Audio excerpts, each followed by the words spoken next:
Mes amis, bien le bonjour. Je travaille sur de nombreuses vidéos pour ce canal, mais l'actualité ne me permet pas de suivre mon planning. Donc aujourd'hui, tout le monde est en train de parler des portes du 737 MAX. Alors que s'est-il passé? Il y a 3 jours, on a un Boeing 737 de la compagnie Alaska Airlines. Il décolle de Portland, dans l'Oregon, pour aller dans une ville qui s'appelle Ontario. C'est en Californie, contrairement à ce que son nom indique.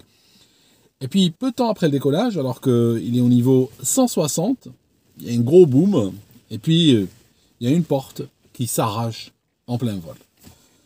Alors, bien entendu, tout le souvenir, vous vous rappelez les histoires avec le 737 MAX, deux crashs, le Lion Air, l'Ethiopian, 350 morts. Donc tout ça, quelque part, revient un petit peu à la surface avec cet avion qui est encore une fois sous le feu de la rampe. Alors, qu'est-ce qu'on peut dire? Premièrement, cette porte est une porte désactivée, quelque part, parce que ce type de 737 peut venir en différentes catégories. Ça dépend du client en réalité. Ça dépend combien le client veut bourrer. Donc si vous êtes une compagnie low cost, vous allez prendre le même avion mais mettre un maximum de sièges. Et si on monte à 230 sièges, on peut mettre 230 personnes dans ce tube. Vous imaginez, c'est littéralement, vous avez les genoux ici au niveau de l'épaule, avec l'espace, les sièges qui sont les uns contre les autres. Dans ce cas-là, il faut plus, par la réglementation, il faut plus d'issues de secours. Mais si vous en mettez moins, si vous mettez moins de sièges, comme le faisait Alaska Airlines, dans ce cas-là, ces issues ne sont plus nécessaires. Et qu'est-ce qu'ils font? Ils les ferment. Ils les ferment avec quoi? Ils les ferment avec une sorte de panneau qui ressemble à une porte, mais ce n'est pas une porte, parce que il est placé à demeure. Il n'a pas de charnière ou de système d'ouverture ou de fermeture. C'est une sorte de panneau qui est placé là, fixé, et puis il a un hublot. Depuis dehors, on arrive à deviner un peu la forme du panneau. Depuis l'intérieur, on ne devine rien du tout. On voit juste un hublot dans l'alignement des autres. Donc, là, que s'est-il passé? Alors qu'ils sont au niveau 160. Alors, au niveau 160 est très intéressant parce que si vous regardez les accidents de dépressurisation, justement, ils arrivent très souvent dans ces eaux-là. Le Turkish Airlines, Ermenonville en France, je crois que c'est le crash le plus grave qui ait jamais eu lieu en France. Je crois que la porte de la soute avait sauté vers le niveau 120, si je ne m'abuse. Il y a eu un autre décédiste dont la porte avait sauté vers le niveau 110. Un peu dans ces eaux-là. Pourquoi? Je vous raconte. Parce que si vous prenez la pression atmosphérique, au départ, quand on monte, elle baisse assez vite. Et par la suite, elle baissera, on va dire, moins vite. Donc, ça veut dire que le delta, la variation du delta est plus rapide au début du vol que vers la fin de celui-ci. Ou au début de la montée que vers la fin de celle-ci. Juste pour vous donner quelques chiffres. Au niveau de la mer, on a grosso modo, bon an, mal an, des moyennes internationales, tout ça, même si elles varient minute après minute. On a à peu près 1013 hectopascal, 1013,25, voilà, hectopascal, au niveau du sol, ou de la mer plutôt. Quand on monte, si on arrive au niveau 100, on a déjà perdu un tiers de la pression. On a déjà 700. On est passé de 1000 grosso modo à 700, donc on a perdu 300. Vous voyez, on a perdu un bon tiers. Au niveau 180, 5500 mètres, au niveau 180, on a perdu 500, on a 500 de pression. On a perdu la moitié, d'accord? Par la suite, on continue de perdre, mais moins vite. Ça veut dire, par exemple, au niveau 300, on a 300. C'est facile à retenir, 300, 300. Au niveau 300, à 30 000 pieds, on a 300 hectopascal. Au niveau 390, on a 200 hectopascal. Ça signifie on n'a plus que le cinquième de la pression qu'on a au niveau de la mer. Donc, ce que je voulais vous dire, c'est que assez souvent, les accidents de dépressurisation lors de la montée arrivent justement dans ces eaux-là, arrivent vers le niveau 100 et quelques. D'accord? Parce que s'il y a quelque chose qui est sur le point de céder, c'est là qu'elle va céder. Mais bien entendu, ça aurait pu arriver n'importe quand. Le NTSB a dit que si c'était arrivé au niveau de croisière, ça aurait pu faire pas mal de dégâts. Parce que là, ils ont eu de la chance, il n'y a pas de mort. D'accord? Il n'y a pas de mort. Mais les sièges qui étaient là au niveau de cette fenêtre étaient vides. Alors c'est un peu étonnant. C'est un peu étonnant que les sièges soient vides. On peut dire c'est un miracle. Il y a plein de gens qui disent c'était un miracle. Voilà, ces sièges étaient vides. Pourtant, si on regarde le nombre de personnes dans l'avion, il était assez plein quand même. 177 personnes. Je crois que leur config total, c'est 179 passagers. Et comme par hasard, ces sièges-là sont vides. Hein.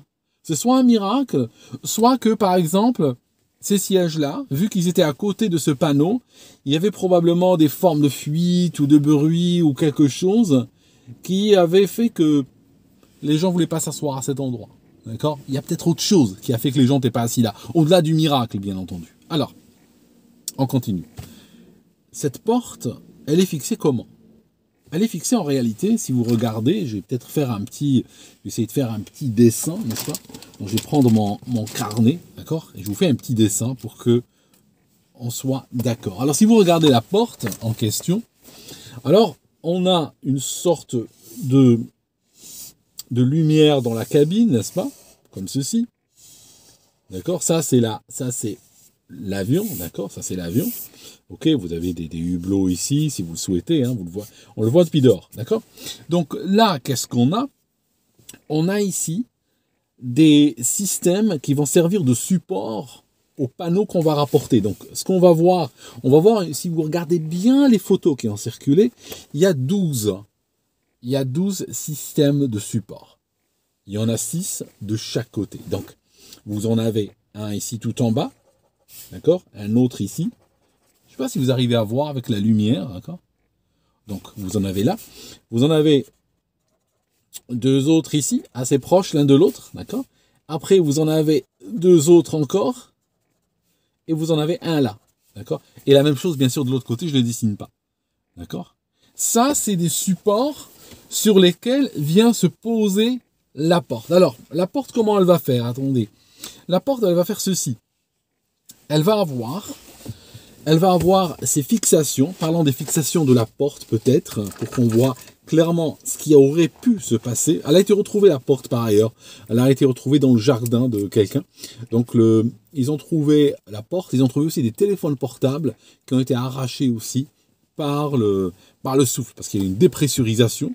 Ça a été classé par le NTSB cette histoire comme accident. Pourquoi ? Parce que même s'il n'y a pas de mort, il y a eu quand même ce qu'ils appellent un dommage substantiel à l'appareil. Donc forcément, on est dans la catégorie accident. Alors regardez, je vous montre. Si vous prenez, et c'est très difficile à voir, mais j'ai trouvé quelques photos sur Twitter où on peut zoomer dessus et ça se voit. Je vous montre. Il y a entre ces deux trucs, il y a un petit tige en métal de chaque côté. D'accord ? Il y a un petit tige en haut, il y a un petit tige en métal là et là. D'accord ? Je vais vous les montrer au montage. Et puis ce que vous avez ici, en bas, vous avez aussi 2 tiges en métal. D'accord ? Munies de ressorts comme ceci. D'accord ? Et puis la porte viendra se reposer sur tout ça. Alors comment elle fait la porte ? Alors la porte, elle vient se reposer sur ces tiges en bas.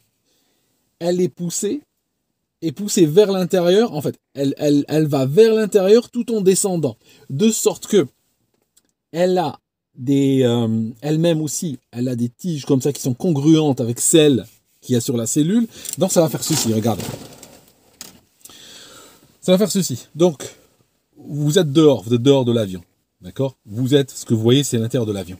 Ça, c'est cette tige. Hein, ça, c'est ça. Ça, ma main que vous voyez ici, c'est ça. D'accord ? C'est l'une de ces 12 supports que je vous montre. D'accord ? Donc, ma main, c'est un de ces 12 supports. D'accord ? Et vous êtes dehors de l'avion. Donc, qu'est-ce qui va se passer ? En fait, vous avez la porte. Ça, c'est la porte. Ça, c'est l'une des tiges de support qui est sur la porte. Donc, la porte, elle est placée. D'accord ? Elle est placée. Et après, elle est poussée vers l'intérieur et vers le bas en même temps. Vers l'intérieur et vers le bas. D'accord ? Donc, il y a 12 supports qui viennent se reposer l'un sur l'autre. D'accord ? Les 12 supports. Donc, la porte vers l'intérieur et vers le bas, à peu près 4 cm vers le bas. D'accord ? Et un peu vers l'intérieur et vers le bas. Donc, ça va se reposer comme ceci sur ces systèmes. Donc, une fois que la porte est bien reposée dessus, qu'est-ce qu'ils vont faire ? 2 choses. Ils vont placer 4 boulons, d'accord, avec leur écrou, 2 en bas, 2 tout en bas, 2 ici, d'accord, pour empêcher la porte de remonter, parce qu'il y a des ressorts qui la pousseraient vers le haut, et 2 ici, d'accord, pour empêcher qu'elle sorte de ses gorges. Parce qu'ici, cet endroit-là, que je vous montre en violet, cet endroit, il est comme ceci. Je vous montre. Ça c'est la cellule, d'accord. Ça, c'est la cellule de l'avion. Ça, c'est la cellule de l'avion, d'accord. Sur la cellule, il y a une sorte de tige en métal, d'accord. Il y a une tige en métal. La porte vient s'accrocher dessus. Je vous montre peut-être latéralement, d'accord. Je vous montre latéralement comment ça marche. La porte, elle a une sorte de gorge, comme ça, d'accord. Et quand la porte est poussée, donc là, vers moi, c'est dehors, d'accord. La porte est poussée, elle est poussée comme ceci. Cette tige rentre là, d'accord. La porte fait ça. Et après, vous voyez mes doigts là? Vous voyez ces 2 doigts? Entre ces 2 doigts, pour éviter que la tige ne sorte, on va placer un boulon. Encore, un boulon avec un bloc avec un écrou, d'accord? Donc ça ne peut pas sortir, d'accord? Ça ne peut pas sortir. Ok? Maintenant, quand la porte est mise en place, ce qui est vraiment travaillant, ce sont ces supports. D'accord? Ces supports et cet axe en métal. Les boulons qu'on met en place ne travaillent pas beaucoup vraiment. Ils sont juste là pour stabiliser le système, stabiliser la porte, éviter qu'elle ne bouge en réalité. Mais ce n'est pas ça qui va travailler principalement contre la surpression. Parce que l'avion, bien entendu, il est pressurisé. Ça signifie qu'il y a une pression à l'intérieur qui est plus élevée que la pression dehors. Parce que par exemple, si le 737 est en train de voler, mettons au niveau 390, d'accord? Je vous ai dit tout en début de vidéo qu'on a une pression atmosphérique de 0,2.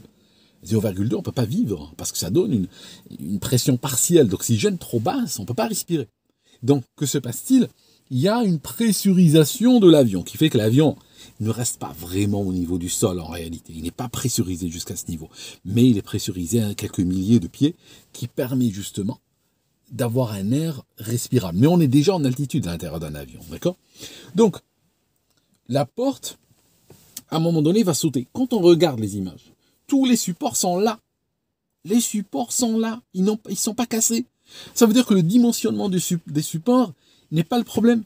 Donc, la porte a pu bouger, quitter ces 12 supports et partir dehors. Pourquoi? Il y a les boulons. Ils se sont cassés, les boulons? Non, pas vraiment. Ils ne peuvent pas se casser. Ils ne travaillent pas beaucoup. Ils n'ont pas un travail excessif. Ils sont juste là pour stabiliser la porte et l'empêcher de bouger, l'empêcher de quitter cet endroit de stabilité. Ils ne peuvent pas se casser s'ils sont en place. Donc, que s'est-il passé? Peut-être que soit ils ont été oubliés, soit ils n'ont pas été installés du tout. D'accord? Parce que le tube là, la cabine, elle est fabriquée au Kansas. C'est pareil chez tous les constructeurs. Un constructeur ne fabrique jamais un avion ex nihilo. Il va ramener l'électronique de là, les moteurs de là, les ailes d'un endroit et tout, puis ils vont assembler. Ils font plus d'assemblage qu'autre chose. Donc, Boeing reçoit par le train, par le chemin de fer, la cabine du Boeing. Dessus sont placés ces bouchons, enfin ces portes ou ces panneaux, appelez-les comme vous voulez, qui viennent avec la chose. Ils sont enlevés durant le montage, parce qu'on a besoin de les enlever pour installer le reste, passer d'équipement et tout, et après, ils sont remis. Donc, potentiellement, ils ont dû oublier de placer ces boulons chez Boeing. D'accord? Ils ont oublié de les placer sur cet exemplaire d'avion. Et puis, que se passe-t-il? La porte tient. La porte n'a peut-être pas besoin de ces boulons. Ou bien, ils ont été placés, mais pas serrés. Ou bien placés et pas arrêtés. D'accord? Donc, avec les vibrations, ils peuvent commencer à s'ouvrir et puis finir par tomber. Donc, il y a quelque chose qui a dû se passer autour de ces boulons-là. Donc, ils s'envolent. Soudainement, ce vol-là, il y a une baisse forcément de pression. Il y a une delta de pression entre l'intérieur et l'extérieur. Des forces énormes sont sur la porte. C'est plusieurs tonnes. Soudainement, celle-ci s'arrache. Que se passe-t-il par rapport à la perception des passagers?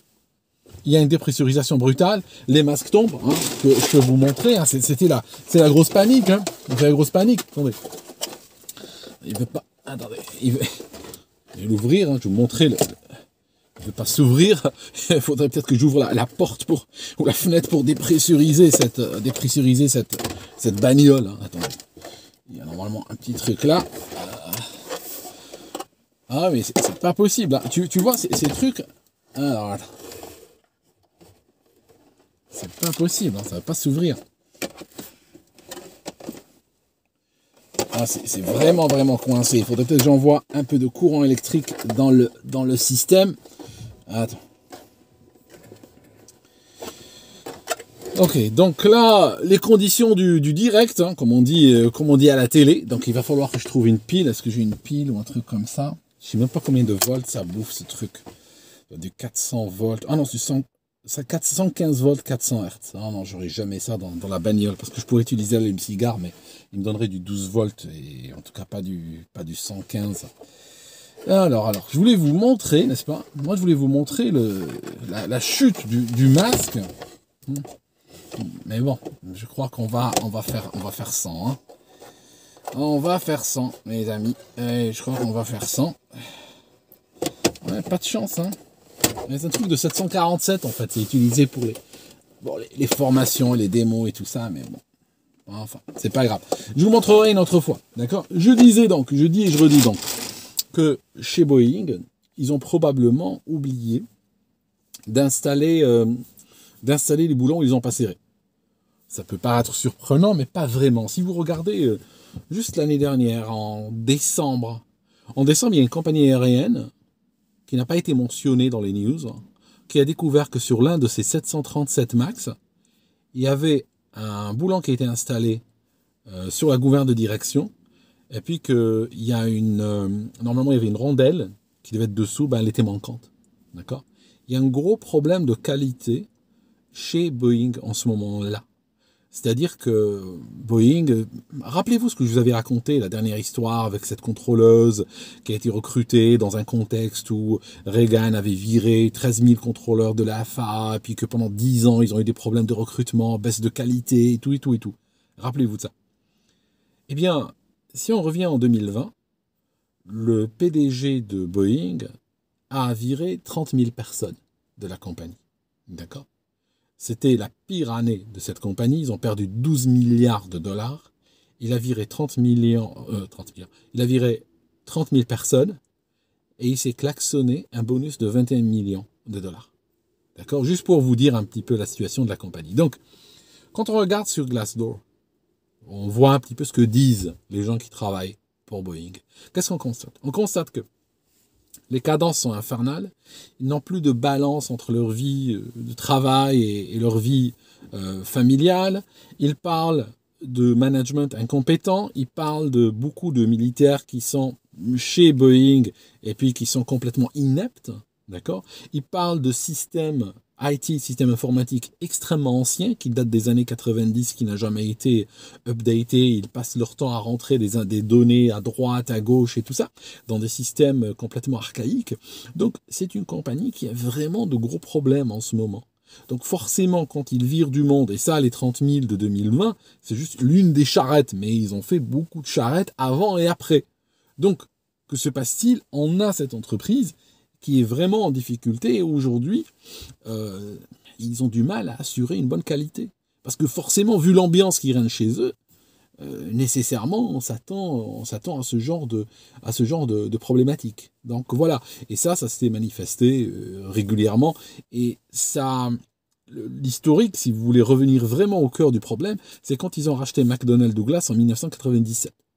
Et en réalité, on se demande, sincèrement, qui a racheté qui. On se demande si c'est Boeing qui a racheté McDonnell Douglas ou l'inverse. Mais ça arrive souvent dans le milieu de l'entreprise que vous avez une entreprise qui va avaler une autre, qui va acheter une autre. Donc dans le cas précis, Boeing achète McDonnell Douglas. Mais après, la partie achetante, ou bien quand elle merge les compagnies, la partie la plus puissante dans l'affaire, eh bien, finit par changer pour devenir comme la partie en face. Et ce qui s'est passé, c'est que Boeing est parti d'une compagnie qui était gérée par des ingénieurs à une compagnie qui est devenue une compagnie gérée par des technocrates, très bureaucratiques et tout ça, et qui a du mal à assurer vraiment un produit de qualité. Donc aujourd'hui, moi j'imagine que si j'achète un 737 et je le reçois ici à Londres, neuf, j'imagine que si je vais l'inspecter, je trouve des panneaux qui bougent, des vis qui manquent, des trucs qui tombent tout seuls. Bon, voilà, il y a un problème vraiment de qualité. Sur ce coup-ci, ils ont eu de la chance. D'accord, c'était juste du Traxxir, des passagers ont eu peur, tout ça. Mais ça aurait pu extrêmement mal se passer. Ils auraient pu finir avec un avion qui explose en vol, ou ils auraient pu finir avec des personnes qui sont arrachées de leur siège et jetées dehors. C'est quand même dramatique. D'accord? C'est quand même dramatique pour une histoire. Hein. Encore une fois, c'est de l'actu, c'est arrivé seulement il y a 3 jours, il y a rien d'officiel par rapport aux causes. Mais vu comment cette porte est fixée, la seule explication qu'on peut avoir à ce stade, bien sûr, je serai corrigé peut-être par les événements ou pas, c'est qu'ils ont oublié ces boulons-là. C'est qu'ils ont oublié ces 4 boulons. Soit ils ont oublié de les installer, soit ils les ont pas fixés, soit ils les ont pas arrêtés. Mais il y a que de cette manière-là qu'on puisse imaginer que cette porte a sauté. D'accord ? Donc voilà mes amis. C'était un petit peu ce que je pouvais vous dire sur cette histoire en ce moment même. Et puis, bien entendu, plus tard, quand il y aura un rapport final du NTSB, puis qu'ils donneront les détails et tout ça, je reviendrai vers vous. En attendant, je vais essayer d'ouvrir ce machin, mais bon, maintenant il va falloir que je trouve il s'est fermé, il était ouvert à une époque.